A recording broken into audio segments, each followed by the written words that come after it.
Now, are there any different advantages for the different sexes? Like, is intermittent fasting better for men than it is for women? Or is it just a matter that women, we have to tweak it based on our cycles? Can you shed light on that? Yeah. So what I would say is men have an easier time. Men and menopausal women have a much easier time because men don't have a menstrual cycle and neither do menopausal women. And so there's less hormonal fluctuation day to day, week to week, like it is in peak fertile years.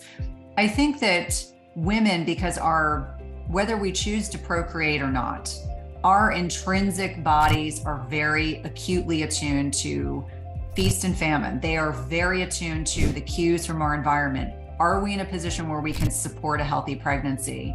And so I think from that perspective, it gets a little more complicated with younger women, women that are not menopausal. And so I don't think that one is any better for either gender, but until a woman goes 12 months without a menstrual cycle and is officially in menopause, there are many more variables that have to be taken into account.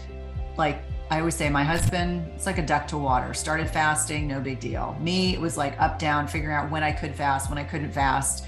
So I think it just makes it a little bit more stepwise involved for women as they navigate whether or not that fasting is going to work for their lifestyle.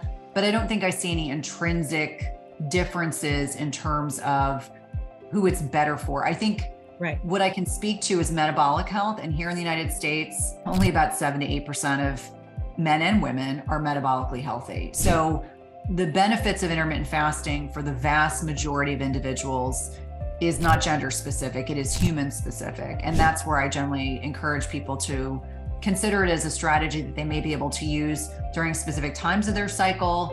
If they're menopausal or male, they can probably use it throughout their lifetime. Obviously, I have teenagers. I would never, ever, ever want them to intermittent fast. They're still growing, they're still growing people. But certainly young adults, full-grown adults, let me be clear about that. Full-grown adults can certainly practice intermittent fasting.